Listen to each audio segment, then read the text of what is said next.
Hai, Assalamualaikum. Assalamualaikum dan selamat pagi. Macam biasalah bersama saya Encik Rizman di Bossa HQ. Alright. Okay, macam biasa hari ni saya di Bossa HQ nak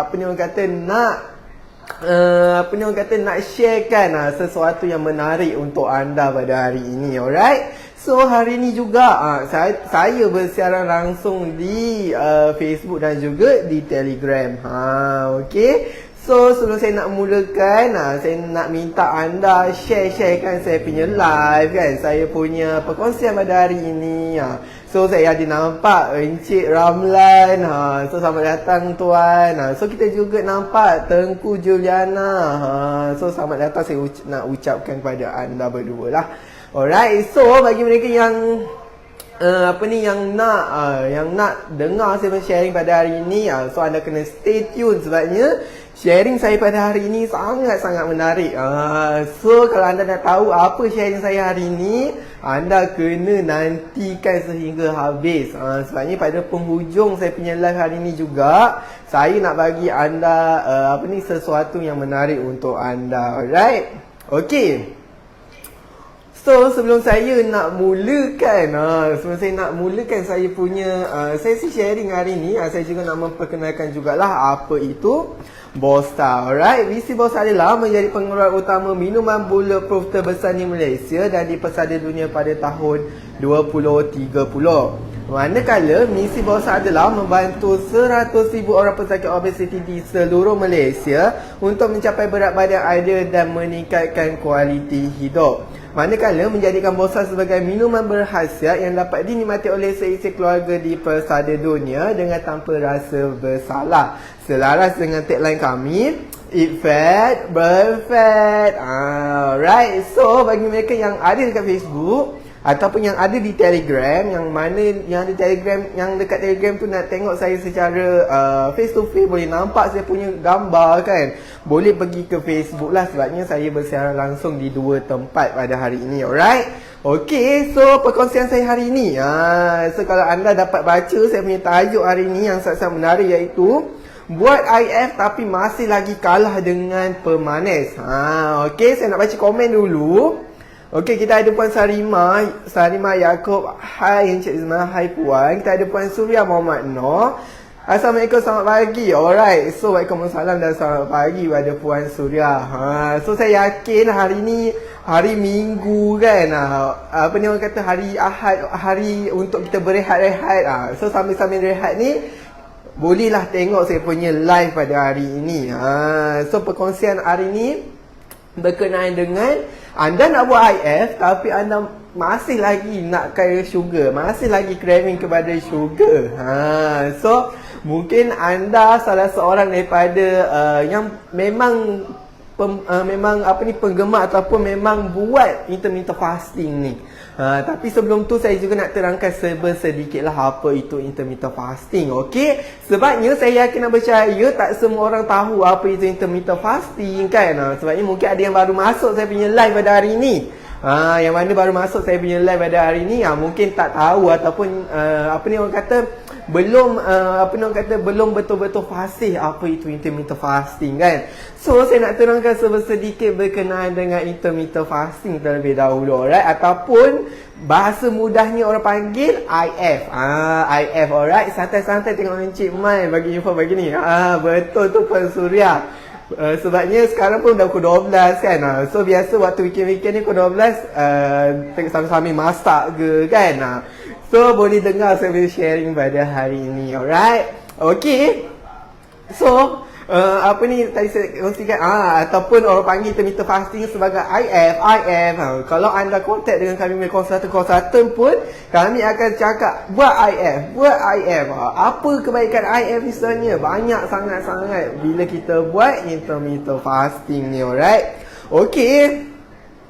Sekejap Okey, jadi kalau anda nak tahu intermittent fasting ni orang panggil sebagai IF ataupun puasa basah ataupun puasa rawatan. Kenapa panggil puasa basah? Kenapa tak panggil puasa sunat ke? Kenapa tak panggil sebagai puasa wajib ke? Sebabnya kalau anda nak tahu, puasa IF ni adalah puasa basah di mana kita berpuasa dalam waktu-waktu tempoh tertentu lah. So kalau anda nak tahu juga, kalau kita berintermittent fasting ni terlalu banyak manfaat yang kita akan dapat.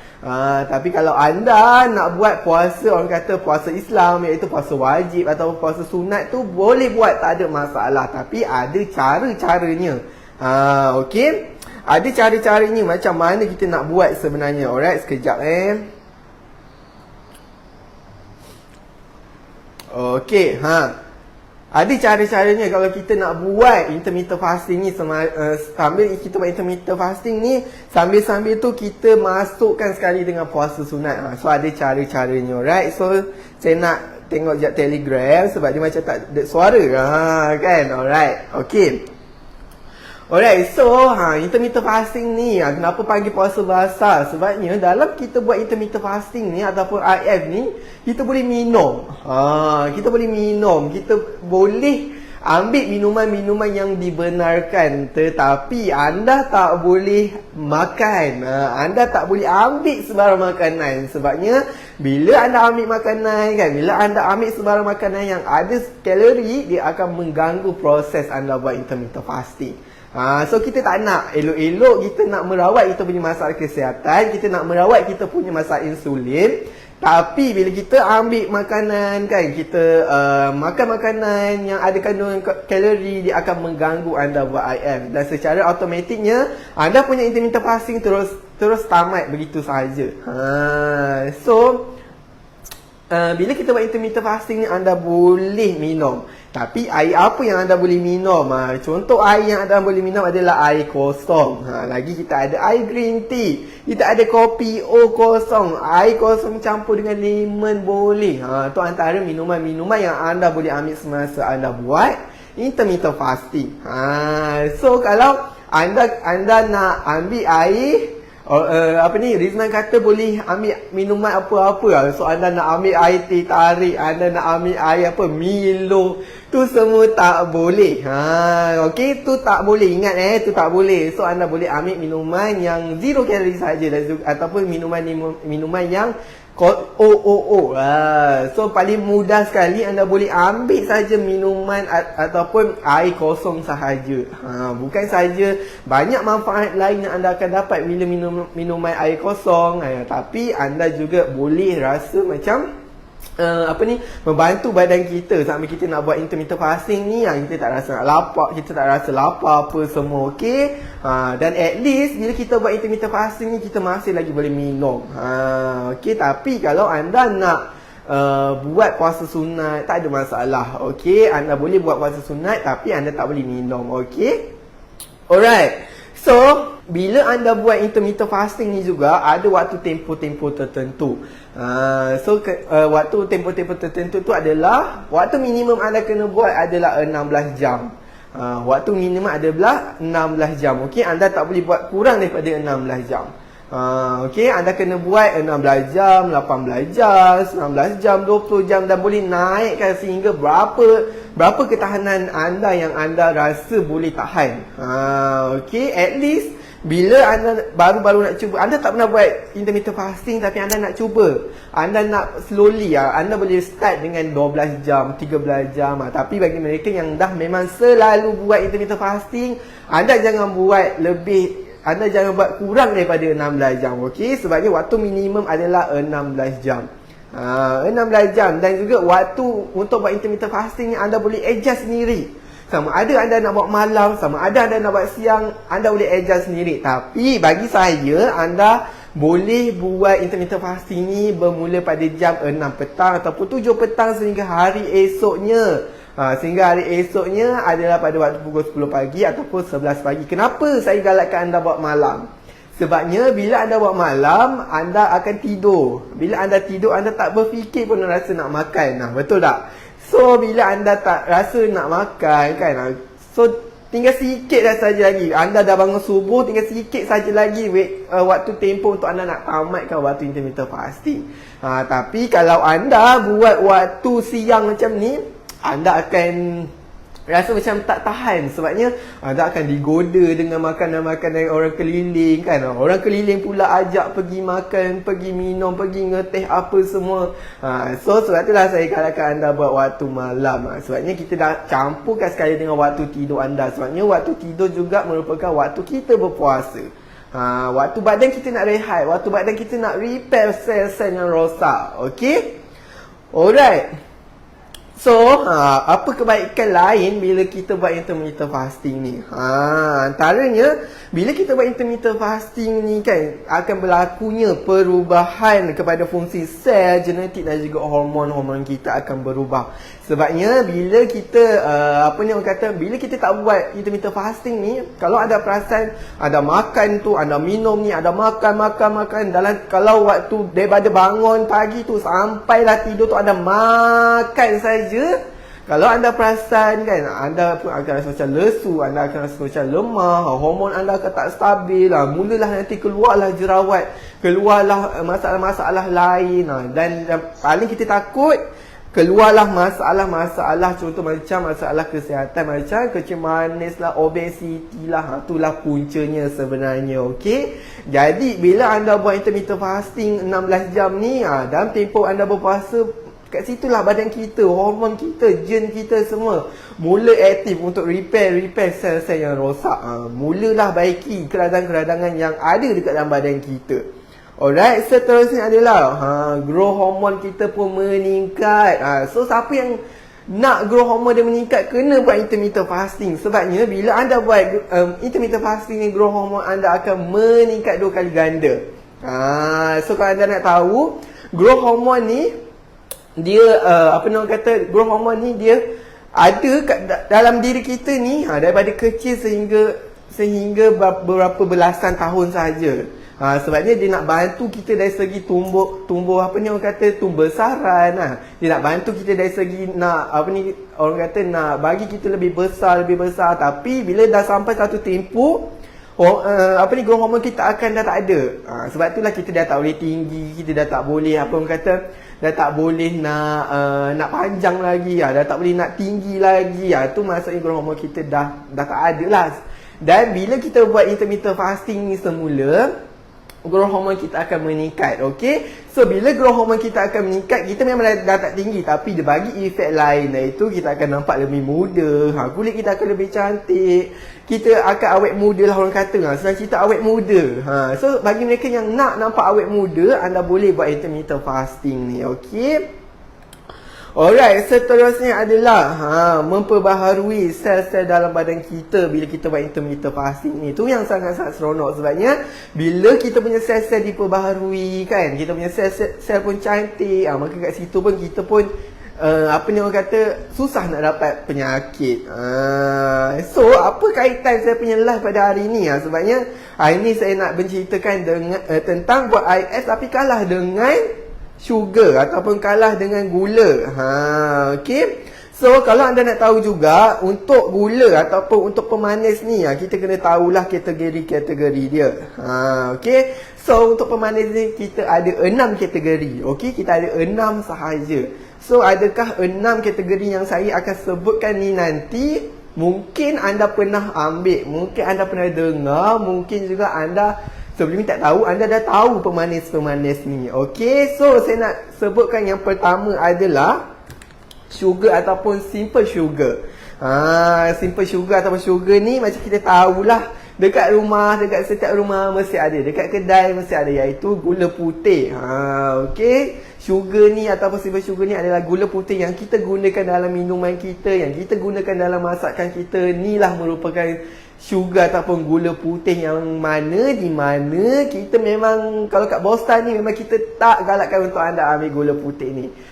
Sebabnya kalau anda ikut protokol Dr. Ju juga, memang gula putih ni antara salah satu punca penyakit yang kalau anda nak tahu. Okay, so disebabkan sugar putih ni lah kita dapat masalah obesiti, masalah masalah diabetik, masalah kesihatan yang lain. Sebabnya sugar putih ni akan menyebabkan keradangan yang berlaku di dalam badan anda. Okey. Alright. So, jadi antara lainnya 8 jenis yang kalau anda nak tahu 8 jenis di dalam kategori syuga putih ni, atau syuga putih pula, apa ni, gula putih ni adalah sucrose. Okey. So kalau anda nampak orang jual ataupun nampak dekat iklan-iklan yang ada jual sucrose lagi apa, yang belakang dia ada OSE tu merupakan masih lagi syuga putih. Okey, masih lagi syuga, di mana bila kita ambil dia masih lagi diserap di dalam darah kita. Bukan jangka masa yang pendek, tapi dalam jangka masa yang panjang, di mana bila kita ambil pemanis ni dia akan bagi kesan dari segi kita punya bacaan gula pun tak cantik kan. Selain itu juga, kalau kita tengah on diet, anda nak turun pun lebih susah. Sebabnya simple sugar ni ataupun daripada OSE ni dia masih lagi kategori gula. Okey, alright. Dan juga selain sucrose, kita ada glucose. Glucose ni adalah antara pemanis yang dihasilkan daripada sumber-sumber tumbuhan ataupun sayur-sayuran lah. Ni merupakan glukos. Okey, dipanggilnya glukos. Sebab itulah kalau anda nak off sugar tapi anda ada ambil sayur-sayuran kan, tumbuh-tumbuhan lain, dalam tu masih ada sugar. Sebab itulah sebenarnya badan kita ni tak perlu pun nak ambil gula putih yang ada dekat pasaran tu. Sebabnya makanan-makanan keliling kita pun sebenarnya dah penuh dengan sugar sebenarnya, ataupun glukos ni. Alright. Okey, dan juga seterusnya kita ada fructose. Fructose ni kalau anda nak tahu adalah pemanis daripada buah-buahan. Buah-buahan, iaitu buah-buahan tempatan ni, contoh macam buah-buahan lah. Contoh kita ada buah apple ke, buah naga, buah mangga, buah pisang, ni semua ada fructose. Mana-mana buah ada fructose, cumanya tinggi ataupun rendah saja. Okey, tapi kalau anda tengah on diet, kami tak galakkan untuk anda ambil buah-buahan yang berasaskan ataupun buah-buahan di Malaysia ni. Sebabnya buah-buahan yang di Malaysia ni adalah buah-buahan yang tinggi dengan fructose. Okey, so anda boleh ambil buah-buahan yang dari overseas lah. Contoh macam buah strawberry, blueberry, lagi apa, mulberry, yang berry ni anda boleh ambil ataupun anda boleh amalkan ketika anda buat on diet. Ataupun bagi mereka yang ada masalah diabetik juga, sesuai ambil buah-buahan yang berry ni. Okey, lebih sesuai berbanding kalau anda ada masalah kencing manis, anda ada masalah obesiti, anda nak turunkan berat badan, kalau anda ambil buah-buahan Malaysia ni, even anda dah off sugar pun, bila anda ambil buah-buahan ni, bila anda cek gula dalam darah anda, dia akan naik. Sebabnya dalam buah-buahan ada fructose. Okey, alright. Seterusnya adalah lactose. Lactose ni apa? Lactose ni adalah orang kata pemanis ataupun gula yang ada di dalam susu. Kalau di dalam susu kita panggil sebagai lactose. Alright. Okey, seterusnya adalah maltose. Maltose ni adalah gula percampuran, di mana kita campurkan antara bijirin. Tetapi untuk maltose ni dia tidak begitu manis seperti gula lah. Okey, dan juga maltose ni biasanya digunakan di dalam contoh macam minuman keras lah, di mana minuman keras ni contohnya macam arak, maltose digunakan untuk minuman-minuman tersebut. Okey, alright. Seterusnya adalah galactose. Galactose pun kita ada, iaitu galactose ni adalah pemanis yang ada di dalam susu badan. Ni kita panggil sebagai galactose. Alright. So kita ada Puan Farida Muhammad Arifin. Selamat datang Puan. Okey, seterusnya antara pemanis ataupun antara kategori lain anda kena tahu adalah sugar alkohol.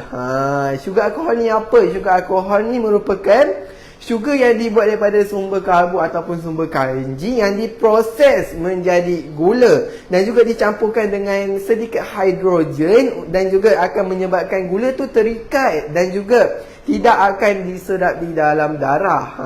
So kalau anda nak cek pemanis, anda boleh cari pemanis yang berasaskan sugar alkohol ni. Kenapa sugar alkohol?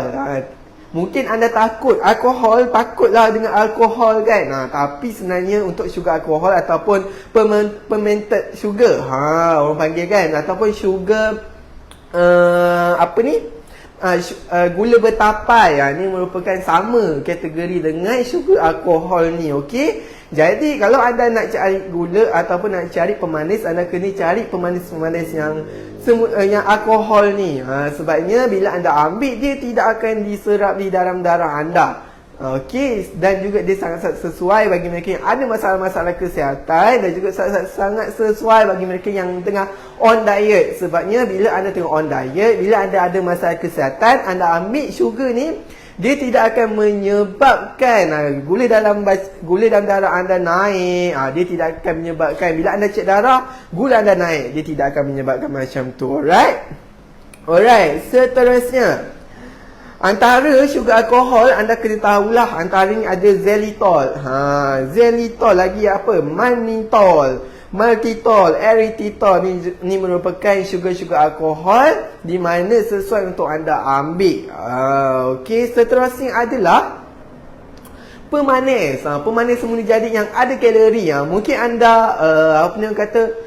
anda ada ambil contoh macam pemanis-pemanis yang semula jadi kan, contoh macam madu kan. Lagi macam gula kabung daripada kelapa tu, bila anda ambil, anda kata semula jadi. Jadi bila semula jadi, selamat untuk digunakan. Tetapi anda kena ingat bahawa pemanis-pemanis semula jadi ni masih ada kalori.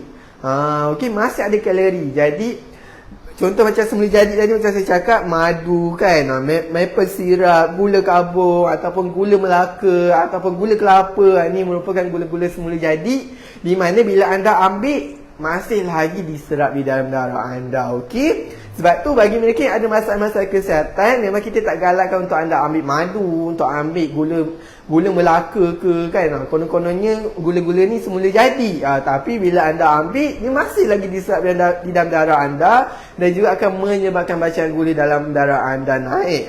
So kita tak nak macam tu, alright? Okey, seterusnya adalah pemanis semula jadi yang tanpa kalori. So ni antara pemanis yang kita nak sebenarnya. Bila kita ambil, dia tidak akan naikkan kita punya kalori. Lagi-lagi kalau anda tengah on diet tapi anda masih lagi kira kalori. So anda boleh guna pemanis ni, okey. Dan juga bila anda ambil pemanis yang zero kalori ni, dia tidak akan menyebabkan gula dalam darah anda tinggi, dan juga tidak akan menyebabkan anda mengalami masalah naiknya berat badan. Tu yang paling penting dan juga paling best, betul tak? Okey, so saya nampak Puan Intan. Selamat datang Puan. Okey, so antara pemanis lain ataupun pemanis semula jadi yang anda boleh ambil adalah pemanis daripada Long Hanggo. Long Hanggo tu apa? Tu nama bagi lain antara nama buah monk fruit. Okey, buah monk fruit ni merupakan buah yang mana bila kita ambil ataupun bila kita gunakan pemanis daripada buah ni, dia merupakan buah yang zero kalori. Okey, zero kalori. Lepas tu bila kita ambil, dia tidak akan meningkatkan bacaan gula dalam darah anda. Dan juga kalau anda nak tahu juga, buah monk fruit ni antara buah yang tinggi dengan pemanis ataupun yang orang kata yang bila kita ambil ni lebih sesuai untuk anda nak gunakan dalam masakan anda, dalam minuman anda, ataupun anda tengah on diet, anda boleh ambil monk fruit ni. Ataupun anda ada masalah diabetes, anda ada masalah masalah-masalah kesihatan lain, anda boleh ambil pemanis daripada buah monk fruit ni. Okey, sebabnya dia tidak akan diserap di dalam darah anda juga. Okey, seterusnya adalah pemanis semula jadi yang zero kalori. Anda boleh ambil pemanis daripada stevia. Stevia juga merupakan salah satu pemanis yang lulus protokol Dr. Joe. Okey, jadi anda boleh gunakan pemanis daripada stevia ni. Sama juga, bila anda ambil, dia tidak akan diserap di dalam darah anda. Okey, dan juga kalau anda nak tahu, stevia ni banyak sangat jenis. Ada yang tapi kalau anda nak tahulah, stevia ni memang sesuai untuk mereka yang ada masalah diabetes, ataupun mereka yang nak on diet, ataupun mereka yang nak kawal craving pada sugar. Anda boleh ambil pemanis-pemanis yang saya sebutkan tadi. Okey, Yang paling penting sekali, dia semula jadi dan juga zero kalori. Tapi kalau anda boleh ingat balik semula yang saya sebutkan tadi, pemanis yang semula jadi tapi ada kalori. So anda nak yang semula jadi ada kalori ataupun yang tak ada kalori. So dah alang-alang anda nak kawal anda punya craving sugar apa semua, anda boleh ambil terus yang zero kalori. Okay. Alright, seterusnya adalah modified sugar. Modified sugar ni adalah gula yang mana yang dah diubah suai. Okey, iaitu di mana bila gula ni dah diubah suai, dia akan menyebabkan high fructose, iaitu sangat-sangat tinggi dengan gula. Dan juga dalam modified sugar ni, kalau anda nak tahu, selain high fructose daripada corn syrup, kita juga ada daripada golden syrup. Ini merupakan pemandu-pemandu yang tak sesuai untuk anda. Okey, so anda jangan ambil. Okey. Alright, seterusnya adalah pemanis tiruan ataupun pemanis orang kata artificial sugar. Di mana pemanis ni pemanis yang kita buat dan juga bukanlah semula jadi. Okey, dan juga pemanis yang pemanis tiruan ni biasanya ada dalam chewing gum kan, ada dalam cookies, dan juga pemanis ni tak sesuai untuk dalam jangka masa yang panjang, sebabnya dia boleh menyebabkan masalah-masalah kesihatan lain, contoh macam kanser, gout, sawan kan, sakit kepala nyanyuk ataupun orang kata masalah-masalah kesihatan lain lah. So memang tak sesuai kalau anda nak ambil pemanis tiruan ni. So kalau anda nak tahu sama ada pemanis yang anda ambil ni okey atau tak okey, anda boleh tengok dekat label makanan-makanan yang dah disediakan ataupun label makanan yang ada dekat kita punya orang kata nutrition fact ke kan, dia punya bahan ataupun ingredient dia, anda boleh tengok adakah dia guna pemanis yang semua jadi, adakah dia guna pemanis daripada orang kata pemanis daripada yang berkalori ataupun daripada sugar alkohol ataupun daripada memang pure daripada simple sugar. So anda kena make sure gula yang anda ambil ni betul-betul bagus ataupun tak bagus. Okay. So saya nampak komen Puan Suria, terima kasih atas infonya. So seterusnya kita ada Puan Salimah Yaakob, alhamdulillah dah setahun nak makan stevia. Nampak tak? So kalau anda nak kawal daripada sekarang kan, anda boleh cari pemanis-pemanis yang semula jadi zero kalori, ataupun secara mudah ringkas anda boleh cari pemanis. Contoh saya bagi adalah erythritol, xylitol, monk fruit ataupun pemanis daripada stevia. Ini antara 4 pemanis di mana pemanis yang anda ambil ni tidak akan disedap di dalam darah. Sama juga macam produk Bosta. Dalam produk Bosta kita letak pemanis daripada monk fruit dan juga erythritol. Okey, dan juga kalau anda beli Bosta, anda tengok kenapa ada sugar ni, sugar. Jadi anda kena tengok balik sugar tu sugar apa. Okey, sebenarnya itu adalah sugar bertapai ataupun sugar alkohol, di mana sugar tersebut tidak akan diserap di dalam darah anda. So anda dah tak perlu risau, anda boleh minum tanpa rasa bersalah. Alright. Okey. So kalau anda nak buat intermittent fasting ni, memang kita galakkan anda kalau boleh semasa waktu tempoh intermittent fasting ni, janganlah ambil pemanis. Sebabnya walaupun pemanis yang anda nak ambil tu zero kalori, tapi kita tak nak sebenarnya badan kita terlalu biasa sangat dengan pemanis ni. Okey, sebabnya bila badan kita dah biasa sangat dengan pemanis ni, sama sahaja jika anda dah off gula putih. Sebabnya anda masih lagi nak bergantung kepada sumber gula tu. Okey, sebab itulah kita galakkan anda buat intermittent fasting ni. Anda boleh amalkan dengan air kosong sahaja. Sebabnya kita tak nak anda craving kepada sugar. Kita tak nak anda ketagih lagi dengan rasa manis daripada sugar tersebut, walaupun pemanis yang anda ambil tu zero kalori. Alright. Sebelum saya nak akhiri saya punya live hari ni, jangan lupa petang ni kita ada live juga bersama kami punya konsultan yang lain. Alright. So sebelum saya nak undurkan diri, yang baik tu datangnya dari Allah Subhanahu Wa Taala, dan yang kurang tu datangnya dari diri saya sendiri. So jika ada kekurangan daripada saya mohon maaf. Okey. So terima kasih juga saya nak ucapkan kepada anda yang mana menonton saya punya live daripada mula sampai habis. So saya harap dengan perkongsian saya pada hari ini bagi sedikit sebanyak manfaat pada anda. Alright. So kita jumpa lagi pada next live. Kita jumpa lagi. Bye.